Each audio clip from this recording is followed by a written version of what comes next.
आज के इस वीडियो में हम बात करेंगे क्लास 12th की ज्योग्राफी की जो हमारी बुक है भारत लोग और अर्थव्यवस्था। इस बुक के कंप्लीट बुक के हम एमसीक्यू क्वेश्चन करने वाले हैं। ठीक है, आपका जो सेक्शन ए आता है एमसीक्यू क्वेश्चन वाला वो कंप्लीट हो जाएगा यहाँ से। और जो से आपकी दूसरी बुक है वो भी मैंने करा दी है। ठीक है, आप उसके भी एमसीक्यू देख सकते हैं। चैनल पे जाके आप सर्च करके देख लीजिए। ये सारे के सारे चैप्टर आपके इस वाली बुक से आ रहे हैं और सारे चैप्टर इस सिंगल वीडियो में कवर कर दूंगा। पहला चैप्टर है जनसंख्या वितरण घनत्व वृद्धि और संरचना। तो इसके इंपॉर्टेंट एमसीक्यू देखते हैं। ठीक है, क्वेश्चन है हमारा कि राष्ट्रीय युवा नीति जो है वो कब शुरू की गई थी। तो ये ऑप्शन में दे रखा है आपको जनवरी 2012, फरवरी 2014, मार्च 2016 या जनवरी 2010। तो ये फरवरी 2014 में, यानी कि बी ऑप्शन आपका सही हो जाएगा। ठीक है, अगला क्वेश्चन है कि भारत की जो पहली जनगणना हुई थी वो 1872 में हुई थी, लेकिन जो पहली संपूर्ण जनगणना हुई थी वो कब हुई थी। ये इंपॉर्टेंट क्वेश्चन है। तो देखिए 1881 में हुई थी हमारी संपूर्ण जनगणना। उसके बाद से 10 साल के बाद, हर 10 साल के बाद जो जनगणना है वो की जाती है। ठीक है, अगला क्वेश्चन है कि भारत की जनसंख्या घनत्व प्रति व्यक्ति वर्ग किलोमीटर है। यानी कि देखिए क्या होता है, जनसंख्या घनत्व निकालने का फॉर्मूला क्या होता है पहले ये समझिए। प्रति वर्ग किलोमीटर में रहने वाले लोगों की जो संख्या होती है उसी को हम जनसंख्या घनत्व कहते हैं। ठीक है, यानी कि एक वर्ग किलोमीटर में कितने लोग रहते हैं, जितने भी लोग रहते हैं वो वहाँ के जनसंख्या घनत्व कहलाएगा। तो भारत की अगर हम जनसंख्या घनत्व को देखें तो वो 382 व्यक्ति है। ठीक है, यानी कि 382 व्यक्ति जो है वो प्रति वर्ग किलोमीटर में भारत में रहते हैं। अगला क्वेश्चन है कि सन 2011 की जनगणना के अनुसार भारत की जनसंख्या निम्नलिखित में से कौन सी है। तो एक बार ऑप्शन को ध्यान से देखो, 102, 318, 328 या 121। तो हमारा सही आंसर हो जाएगा 121। अब यहाँ पे एक और बात आपको बता दूं कि अगर आपके पास ओल्ड एनसीईआरटी है, यानी कि आप काफ़ी पुरानी एनसीईआरटी से पढ़ते हो, तो वहाँ पे जो आपको आंकड़े हैं वो अलग मिलेंगे। हो सकता है उसमें 2001 की जनगणना के अनुसार दे रखा हो। ठीक है, तो आपको ये चीज़ बिल्कुल ध्यान रखनी है कि वो वाली बुक नहीं पढ़नी जिसमें 2001 दे रखा है, वरना आपके ज़्यादातर क्वेश्चन गलत हो जाएंगे। ठीक है, आगे चलते हैं। निम्नलिखित राज्यों में से किस एक में जनसंख्या का घनत्व सर्वाधिक है। तो देखिए ऑप्शन ध्यान से देखो एक बार, पश्चिम बंगाल, उत्तर प्रदेश, केरल, पंजाब। यानी कि इन राज्यों में से कौन सा वो राज्य है जहाँ पे प्रति वर्ग किलोमीटर में रहने वाले व्यक्तियों की संख्या सबसे ज़्यादा है। तो ऑप्शन को ध्यान से देखो, यहाँ पे आंसर है हमारा पश्चिम बंगाल। ठीक है, लेकिन अब यहाँ पे एक चीज़ समझिए, लेकिन अगर मान लो ऑप्शन में यहाँ पे मैं पंजाब को हटा के यहाँ पे मैं बिहार लिख दूँ, अब आपका आंसर क्या होगा, बिहार होगा। ठीक है, यानी कि बिहार में अगर हम देखें तो जनसंख्या घनत्व जो है वो सबसे ज़्यादा है, उसके बाद पश्चिम बंगाल आता है। ठीक है, याद रखना। लेकिन यहाँ पे ऑप्शन में बिहार दिया हुआ नहीं है, तो इसलिए हमारा सही आंसर क्या हो जाएगा, पश्चिम बंगाल। और यहाँ पे देखो एनसीईआरटी की मैंने कटिंग भी ले रखी है, यहाँ से भी आपको दिखा देता हूँ एक बार। देखो बिहार में 1102 व्यक्ति रहते हैं, पश्चिम बंगाल में 1029 रहते हैं, उसके बाद आता है यूपी जहाँ पे 829 रहते हैं। ठीक है, ये जनसंख्या का घनत्व है यहाँ पे। अगला क्वेश्चन है कि सन 2011 की जनगणना के अनुसार निम्नलिखित में से किस राज्य में नगरीय जनसंख्या का अनुपात सर्वाधिक है। अब देखो नगरीय जनसंख्या पूछा हुआ है। ठीक है, तो नगरीय जनसंख्या की बात करें तो गोवा आएगा। और हमारे यहाँ पे 4 भाषा परिवार हैं, तो उसमें से आपसे पूछा हुआ है कि सबसे ज़्यादा बड़ा जो है वो कौन सा है। तो इंडो आर्यन। ठीक है, तो हमारा आंसर क्या हो जाएगा, इंडो आर्यन। 2011 की जो जनगणना है उसके अनुसार आपको भारत के किस राज्य में जनसंख्या घनत्व सर्वाधिक है और किस में निम्नतम है ये बतानी है। यानी कि वो कौन सा राज्य है जहाँ पे जनसंख्या घनत्व जो है वो सबसे ज़्यादा है, यानी कि एक वर्ग किलोमीटर में रहने वाले लोगों की संख्या सबसे ज़्यादा है। और वो कौन सा राज्य है जहाँ पे लोगों की जो संख्या है वो सबसे कम है। तो सबसे ज़्यादा कहाँ पे है, बिहार में। मैंने आपको बताया था ना, बिहार में सबसे ज़्यादा लोग रहते हैं। और सबसे कम कहाँ पे रहते हैं, अरुणाचल प्रदेश में। ठीक है, यहाँ पे 17 के करीब लोग रहते हैं। तो आपको ये याद रखना है, ये आंकड़े मैं आपको दिखा देता हूँ। देखिए अरुणाचल प्रदेश जो है यहाँ पे 17 व्यक्ति रहते हैं प्रति वर्ग किलोमीटर में। कितने कम लोग रहते हैं सोचिए। और बिहार में अगर हम देखें तो यहाँ पे 1102 व्यक्ति रहते हैं। ठीक है, तो आपको मैक्सिमम और मिनिमम वाला पता लग गया यहाँ पे। अब यहाँ पे एक चीज़ ध्यान रखनी है आपको। देखिए एक बार आप इसको ध्यान से देखो कटिंग को, आप कहोगे कि दिल्ली में तो सबसे ज़्यादा लोग रहते हैं, यहाँ पे तो 11,297 लोग रहते हैं प्रति वर्ग किलोमीटर में। तो हमने यहाँ पे दिल्ली क्यों नहीं रखा, बिहार को हम क्यों बता रहे हैं। तो देखिए दिल्ली को एक राज्य की तरह नहीं देखते, दिल्ली जो है वो हमारी राजधानी है। ठीक है, एक राजधानी है और दूसरा क्या है, ये केंद्र शासित प्रदेश भी है। तो इसलिए आपको ऑप्शन में दिल्ली नहीं दिखा। ठीक है, अगर पेपर में अगर दिल्ली दे दें ऑप्शन में तो आप कंफ्यूज मत होना, थोड़ा सा सोच समझ के आंसर टिक करना। ठीक है, आगे देखते हैं। विश्व विकास रिपोर्ट के अनुसार भारत की जनसंख्या 135 करोड़ किस वर्ष होगी।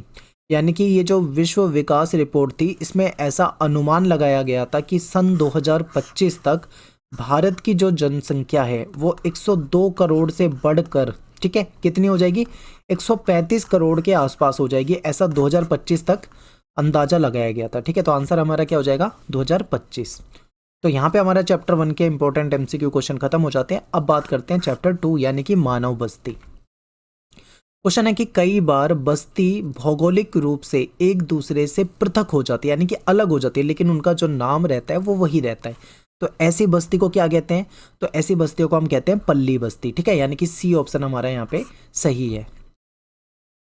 भारत के उपजाऊ जलोढ़ मैदानों में निम्न में से किस प्रकार की बस्ती पाई जाती है। ठीक है, उपजाऊ जलोढ़ मैदान की बात कर रहे हैं, तो देखिए एक बार ऑप्शन को ध्यान से देखो, तो यहाँ पे गुच्छित बस्तियां पाई जाती हैं। ठीक है, नेक्स्ट है आपका कि निम्न में से कौन सा एक खनन नगर नहीं है।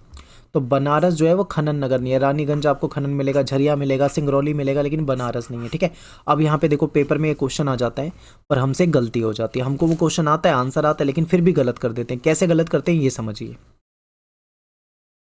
देखिए क्या होता है, पेपर में जो एग्जाम हॉल में होता है ना, तो हमारा जो माइंड होता है अलग तरीके से काम करता है, हमको जल्दी रहती है, हमें डर लगता है कहीं पेपर ना छूट जाए। तो सेम क्वेश्चन हम कैसे गलत करके आएंगे ये समझिए। निम्न में से कौन सा एक खनन नगर नहीं है, तो यहाँ पे हम कई बार ये चीज़ नहीं पढ़ पाते, नहीं है, और हम इसको ध्यान ना देके जल्दीबाजी में कुछ गलत आंसर टिक कर देते हैं। ठीक है, तो इस चीज़ को बहुत ध्यान देना कि उसमें क्या पूछा जा रहा है। अगला क्वेश्चन है आपका कि वे स्थान जहाँ पे नगर पालिका होती है, ठीक है, नगर पालिका जहाँ पे होगी, और जहाँ पे कैंटोनमेंट बोर्ड होते हैं, तो वो क्या कहलाते हैं, तो इनको प्रशासनिक नगर कहा जाता है। निम्न में से कौन सा एक प्राचीन नगर का उदाहरण है। ठीक है, निम्न में से कौन सा एक प्राचीन नगर का उदाहरण है, तो ये जो हमारा पाटलिपुत्र है ये हमारा प्राचीन नगर है। ठीक है, आपने मगध वगैरह आपने हिस्ट्री में पढ़ा होगा, उस समय कितना इंपॉर्टेंट था ये, तो आपको पता लग जाएगा कि ये प्राचीन नगर है। अगला क्वेश्चन है कि आधुनिक नगर कौन सा है, तो देखिए गोवा जो है ये अंग्रेजों के द्वारा बसाया एक तरह से, ये आधुनिक नगर में आ जाएगा। और इनमें से गैरिसन नगर कौन सा, देखिए गैरिसन नगर बहुत पूछा जाता है पेपर में, तो अंबाला, जालंधर, बबीना, ये सारे के सारे गैरिसन नगर हैं, तो इंपॉर्टेंट है, याद रखना है। अगला क्वेश्चन है कि निम्न में से कौन सा नगर है जो नदी के तट पे स्थित नहीं है। अब देखो आगरा आपको नदी के आसपास दिखेगा, ठीक है, पटना भी दिखेगा, कोलकाता भी दिखेगा, लेकिन जो भोपाल है ना वो नदी के तट पर अवस्थित नहीं है, तो ये हमारा सी आंसर हो जाएगा। अगला चैप्टर है हमारा चैप्टर नंबर 3, इसमें है भूमि संसाधन और कृषि, इससे रिलेटेड क्वेश्चन देखते हैं। क्वेश्चन है कि वह भूमि जो प्रचलित प्रौद्योगिकी की मदद से, यानी कि जो टेक्नोलॉजी है उसकी सहायता से कृषि योग्य नहीं बनाई जा सकती, यानी कि ऐसी भूमि है जो टेक्नोलॉजी की सहायता से भी उसको कृषि के योग्य नहीं बनाया जा सकता, ऐसी भूमि को हम क्या बोलेंगे। ऑप्शन है उपजाऊ भूमि, उपजाऊ तो हम बिल्कुल नहीं बोलेंगे क्योंकि उसमें कृषि तो हो नहीं रही। परती भूमि भी नहीं कहेंगे क्योंकि परती भूमि वो होती है जो खाली छोड़ दी जाती है। ठीक है, इसको हम बंजर कह सकते हैं कि जिसपे कोशिश करने के बाद भी खेती नहीं हो पा रही है, तो ये बंजर या व्यर्थ भूमि हो जाती है। ठीक है, और अगला क्वेश्चन है कि वह भूमि जिस पर ग्राम पंचायत या सरकार का अधिकार होता है, ठीक है, और इसका एक छोटा सा भाग जो होता है वो निजी स्वामित्व में होता है, वो क्या कहलाती है, तो ये होती है स्थायी चरागाह क्षेत्र। इंपॉर्टेंट है, याद रखना है। अगला क्वेश्चन है कि निम्न में से क्या एक रबी फसल का उदाहरण है, रबी की फसल। ठीक है, तो देखिए चना जो है वो रबी है, सरसों जो है वो भी रबी है। ठीक है, चना सरसों, तो ये ए और बी जो है आपका रबी है। अगला क्वेश्चन है कि शुष्क कृषि में निम्न में से कौन सी फसल नहीं बोई जाती। देखिए शुष्क कृषि में क्या होता है, पानी की कमी होती है, तो वहाँ पे ऐसी फसलें उगाई जाती है ना जहाँ पे जो बहुत कम पानी में उग जाए। ठीक है, लेकिन यहाँ पे आपसे क्या पूछा हुआ है कि शुष्क कृषि में निम्न में से कौन सी फसल नहीं बोई जाती, यानी नहीं उगाई जाती। तो देखिए गन्ना, गन्ना आपको पता है गन्ने के लिए पानी ज़्यादा चाहिए होता है। ठीक है, ये चीज़ें तो उग जाएंगी कम पानी में शुष्क में, लेकिन गन्ना नहीं उगेगा। अगला क्वेश्चन है कि वह भूमि जो पिछले 5 वर्षों तक कृषि रहित रहती है परंतु तकनीक के द्वारा उसको सुधारा जा सकता है, यानी कि 5 साल से उसमें खेती वगैरह नहीं हो पा रही है लेकिन उसे सुधारा जा सकता है अगर हम तकनीक का इस्तेमाल करें, तो ऐसी भूमि को क्या बोलेंगे। तो देखिए इसे बोलेंगे कृषि योग्य व्यर्थ भूमि। क्यों, क्योंकि ये तो कृषि योग्य है लेकिन ये व्यर्थ पड़ी हुई थी, किसी यूज में नहीं आ रही थी, लेकिन इसको टेक्नोलॉजी के जरिए इसको सुधार दिया गया, तो ये क्या कहलाएगी, कृषि योग्य व्यर्थ भूमि। ऐसी भूमि जिस पर फसलें उगाई और काटी जाती है क्या कहलाएंगी ये, तो ऐसी भूमि को हम बोलते हैं निवल बोया क्षेत्र। ठीक है, नेक्स्ट क्वेश्चन है कि तरबूज, खीरा और सब्जी ये किसके उदाहरण हैं। ध्यान से देखिए, रबी, खरीफ, जायद, इसके उदाहरण है। ये देखिए ये हैं जायद के। ठीक है, जायद इंपॉर्टेंट है, पेपर में आ सकता है। निम्न में से कौन से देशों में गेहूं और चावल की अधिक उत्पादकता वाली किस्म विकसित की गई है? तो ये मैक्सिको और फिलीपींस में की गई थी, ठीक है। तो ये इंपॉर्टेंट है, बी ऑप्शन हो जाएगा। निम्नलिखित में से क्या भारतीय कृषि की एक समस्या है? आपको पता है भारतीय कृषि में भूमि सुधार की कमी है, यहाँ पे निम्न उत्पादकता की समस्या है, और यहाँ पे मानसून जो है वो अनियमित है। मानसून पे ज़्यादा निर्भरता रहती है, कभी ज़्यादा बारिश हो जाती है, कभी कम हो जाती है। तो ये सारी ही है। तो आंसर क्या हो जाएगा आपका? उपरोक्त सभी। निम्न में से हरित क्रांति की विशेषता बतानी है। देखिए हरित क्रांति में उत्पादन में वृद्धि भी हुई थी, सिंचाई के साधनों का विकास हुआ था, उर्वरक और कीटनाशक जो है वो किसानों को दी गए थे, अच्छी क्वालिटी के बीज उपलब्ध कराए गए थे। ये सारी क्या इसकी विशेषताएं हैं, यानी कि आंसर हो जाएगा उपरोक्त सभी। भारत में जो चाय की खेती है वो डैश में प्रारंभ हुई थी, कहाँ पे प्रारंभ हुई थी? तो चाय के नाम से आपको पता होगा असम में होता है।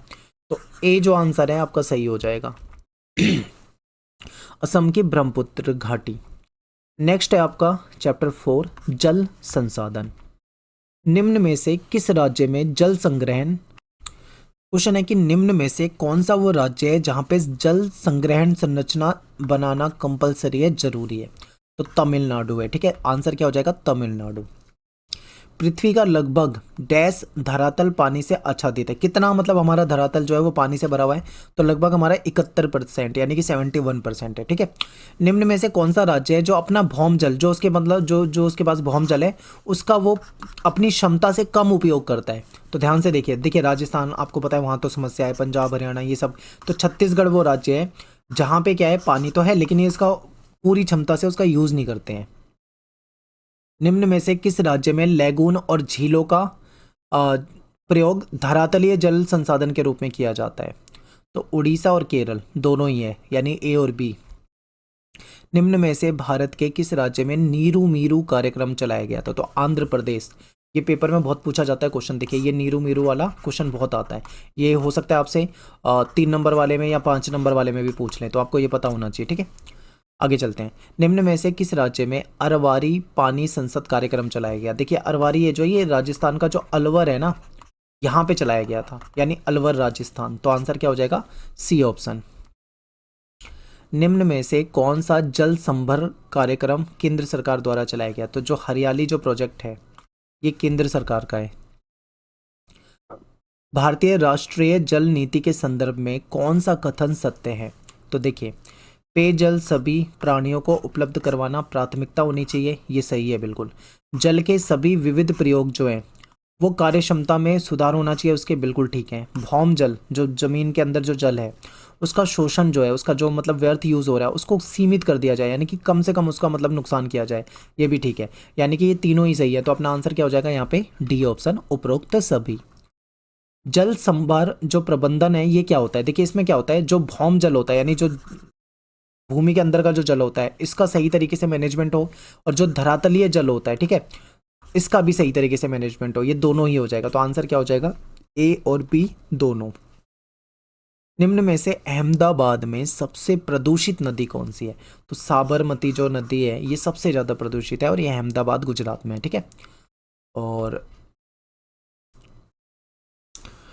चैप्टर हमारा 5वां है खनिज और ऊर्जा संसाधन। इसके मोस्ट इंपॉर्टेंट एमसीक्यू देखते हैं। सबसे पहला क्वेश्चन है कि खनिज का क्या मतलब होता है। देखिए खनिज जो है एक प्राकृतिक पदार्थ है, ठीक है, हमें नेचर से मिलता है यानी कि प्रकृति से मिलता है, और इसके रासायनिक और भौतिक गुणधर्म होते हैं, ठीक है।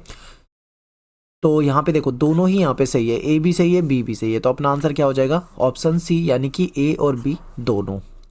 नेक्स्ट है कि निम्न में से लौह अयस्क का कौन सा मुख्य प्रकार भारत में पाया जाता है? देखिए हेमेटाइट जो है ये लौह अयस्क का मुख्य प्रकार है, और मैग्नेटाइट जो है ये भी लौह अयस्क का मुख्य प्रकार है, और भारत में ये दोनों ही पाए जाते हैं। तो आंसर अपना हो जाएगा ए और बी दोनों।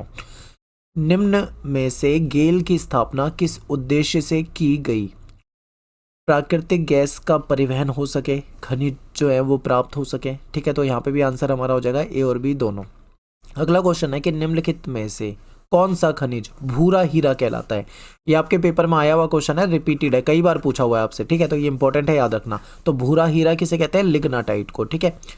सी ऑप्शन करेक्ट है अपना। नेक्स्ट है कि निम्नलिखित में से कौन सा ऊर्जा का अनवीकरणीय स्रोत है। देखिए अनवीकरणीय स्रोत वो होते हैं जो हमें प्रकृति से, नेचर से मिलते तो हैं, लेकिन उनकी जो संख्या है, उसकी जो क्वांटिटी है वो लिमिटेड है। ठीक है, अगर हम उसका बहुत ज़्यादा दोहन करेंगे, बहुत ज़्यादा यूज़ किए करेंगे, तो एक समय ऐसा आएगा जब वो ख़त्म हो जाएंगे, और जब वो ख़त्म हो जाएंगे तो उसको बनने में लाखों करोड़ों साल लग सकते हैं, तो वो तुरंत हमें अवेलेबल नहीं हो सकता। ठीक है, तो ऐसे जो संसाधन होते हैं, ठीक है, वो अनवीकरणीय में आते हैं। तो अब यहाँ पे देखिए कौन सी अनवीकरणीय में आएगा, तो आपका पता होगा कि कोयला, पेट्रोलियम वगैरह जो होता है ये सब अनवीकरणीय में आता है। ठीक है, तो ए ऑप्शन अपना जो है यहाँ पे ठीक हो जाएगा।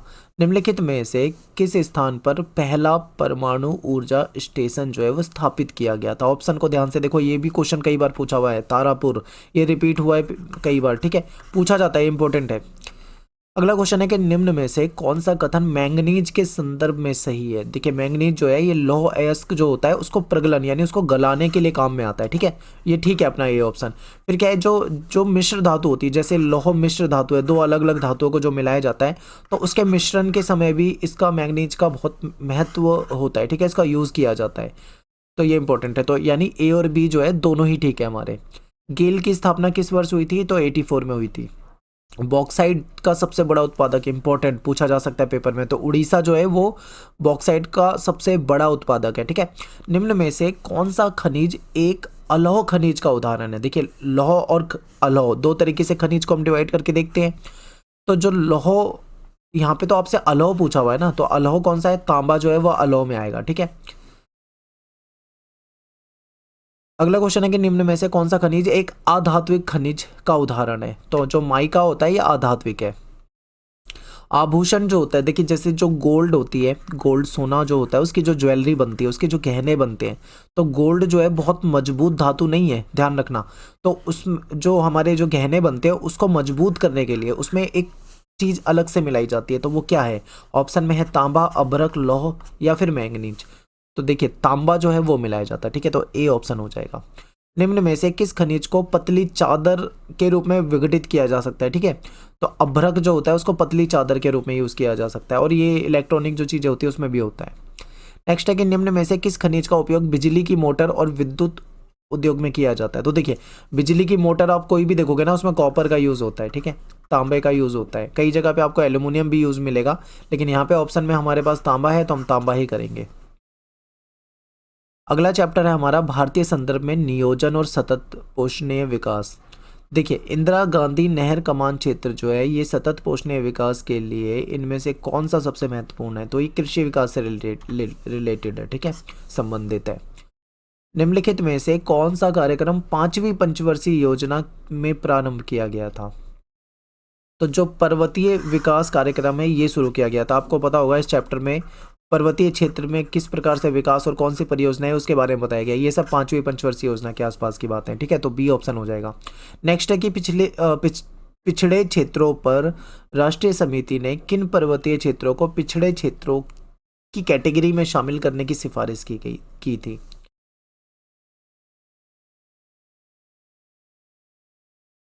तो देखिए इसका आंसर जो है ये हो जाएगा, दोनों इसमें सही है। जैसे कि जिनकी ऊंचाई 600 मीटर से अधिक हो, या फिर जहां जनजातीय उपयोजना लागू नहीं हो, ये दोनों ही ठीक है। तो अपना आंसर हो जाएगा ए और बी दोनों।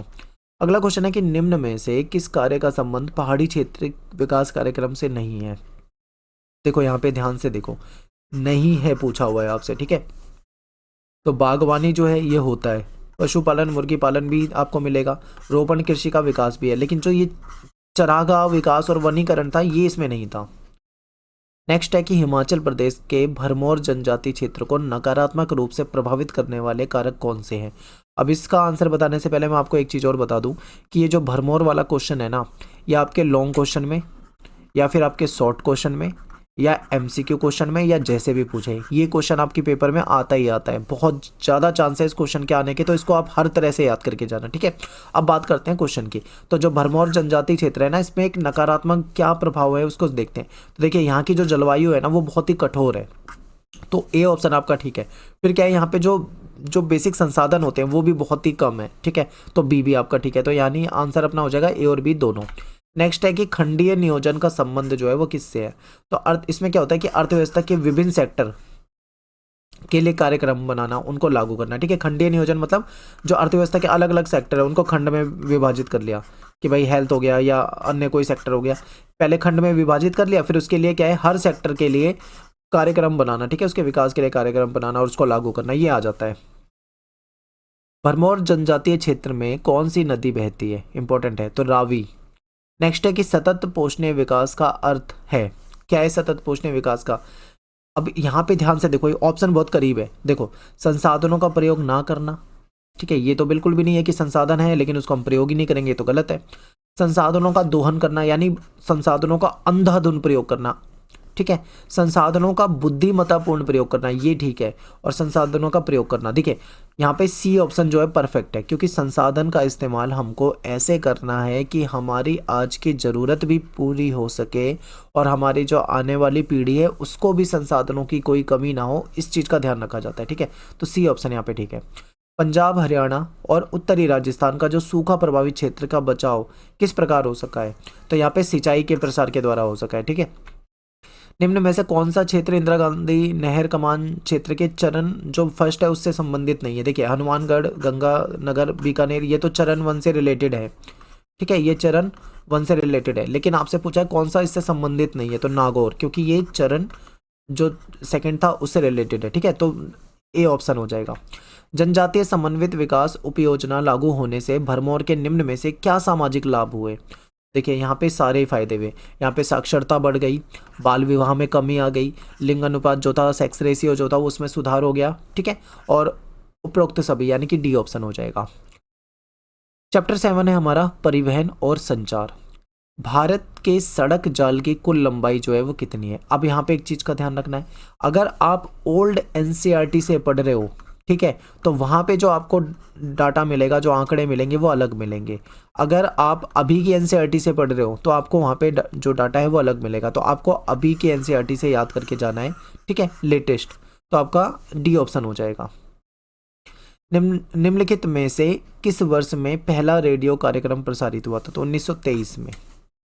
नेक्स्ट है कि छोटी दूरियों की यात्रा के लिए कौन सा परिवहन ज़्यादा सही है। आप सोचो, क्या रेल परिवहन का यूज़ हम छोटी डिस्टेंस के लिए करते हैं, नहीं करते हैं। वायु परिवहन का यूज़ क्या हम छोटी डिस्टेंस के लिए करते हैं, नहीं करते हैं, ठीक है। पाइपलाइन परिवहन भी यहाँ पे नहीं होगा, क्योंकि पाइपलाइन से हम दूर दराज भी भेज सकते हैं और आसपास भी भेज सकते हैं, ठीक है, तो ये पाइपलाइन भी नहीं है।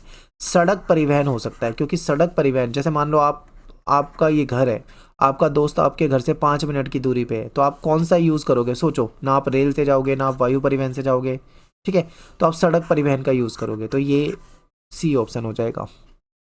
राष्ट्रीय महामार्ग के रूप में निर्दिष्ट सड़कों की गुणवत्ता को सुधारने के लिए जो संस्था है वो कौन सी है, तो ए हो जाएगा, भारतीय राष्ट्रीय महामार्ग प्राधिकरण, ठीक है।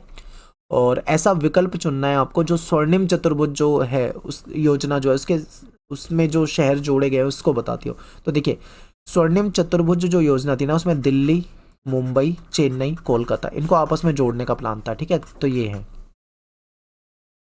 पूर्व पश्चिम गलियारा, अब ये ना आप ऐसे भी देख सकते हो, पूर्व पश्चिम यानी कि यहाँ से यहाँ तक, ठीक है, ऐसे उत्तर दक्षिण यानी कि ऊपर से लेकर नीचे तक, ऐसे भी क्वेश्चन पूछे जा सकते हैं, ठीक है। यहाँ पे पूर्व पश्चिम पूछा हुआ है तो ये हो जाएगा सिलचर से पोरबंदर, यानी सिलचर जो है असम में है और पोरबंदर जो है गुजरात में, यानी इधर असम से लेके यहाँ के जो गुजरात है यहाँ तक को जोड़ने की जो योजना है, ए ऑप्शन हो जाएगा। नेक्स्ट है ऑल इंडिया रेडियो को किस नाम से जाना जाता है आज के समय में, तो आकाशवाणी के नाम से, ठीक है। निम्नलिखित में से कौन सा परिवहन का सबसे सस्ता साधन है, देखिए जो जल परिवहन होता है ना, ये सस्ता साधन है, क्योंकि इसमें हमें सड़कें नहीं बनानी पड़ती, ठीक है, ज़्यादा इसमें इन्वेस्टमेंट नहीं लगाना पड़ता।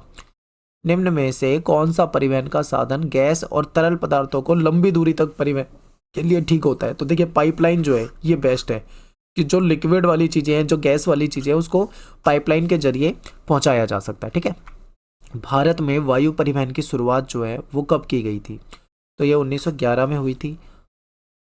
भारतीय राष्ट्रीय महामार्ग प्राधिकरण का प्रचलन जो है 1995 में हुआ था, ठीक है, 95 में। भारत में रेडियो का प्रसारण किसके द्वारा शुरू किया गया था, देखिए ये था रेडियो क्लब ऑफ बॉम्बे के जरिए शुरू किया गया था इसको। चैप्टर 8वां है आपका अंतर्राष्ट्रीय व्यापार। लास्ट के जो चैप्टर है इससे जो एमसीक्यू आते हैं बहुत ही लिमिटेड, ना के बराबर चांस है, ठीक है। यहाँ से लॉन्ग क्वेश्चन ज़्यादा आते हैं, इसीलिए इन 2 चैप्टर से आपको कम क्वेश्चन रखे। देखिए क्वेश्चन है कि निम्नलिखित में से कौन सा कृत्रिम पत्तन है, कृत्रिम, ठीक है, यानी आर्टिफिशियल जो बनाया गया है, जैसे कि ये हो जाएगा चेन्नई पत्तन। तूतीकोरन पत्तन जो था इसका निर्माण जो है वो किस पत्तन के दबाव को कम करने के लिए किया गया था। देखिए जो चेन्नई पत्तन है ना, इस पे क्या था, जो जहाज वगैरह आते थे पानी के, उसका लोड बहुत ज़्यादा होता था, तो चेन्नई पत्तन के लोड को कम करने के लिए जो तूतीकोरन पत्तन है इसको बनाया गया था। अंतर्राष्ट्रीय व्यापार में अपनी हिस्सेदारी को दुगना करने के लिए भारत ने कौन से उपाय किए हैं। तो देखिए भारत ने क्या है, अपना आयात यानी आयात में उदारीकरण, लिबरल वाली पॉलिसी लेकर आए हैं।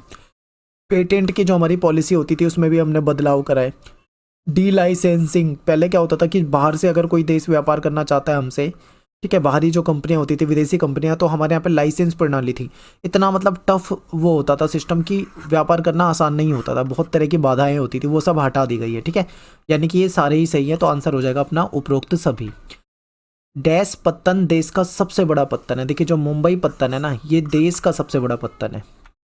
निम्न में से कौन सा पत्तन हुगली नदी, हुगली नदी सुनते ही आपको पश्चिम बंगाल कोलकाता की याद आ जाएगी, ठीक है। हुगली नदी द्वारा जो लाई गई जो गाद होती है, ठीक है, जो उसके साथ वो जो कण आते हैं, उसकी समस्या से जूझ रहा है। तो ये हुगली नदी की बात चल रही है, तो आपको सीधा सीधा पता लग जाएगा, कोलकाता पत्तन हो जाएगा इसका आंसर। जापान को लौह अयस्क के निपटान के लिए निम्न में से कौन से पत्तन को विकसित किया गया है। ये जो मार्मगाओ पत्तन है ये है, ठीक है, इंपॉर्टेंट भी है, और ये पेपर में आया हुआ क्वेश्चन है, रिपीटेड है, तो ये आ सकता है पेपर में, इंपॉर्टेंट है।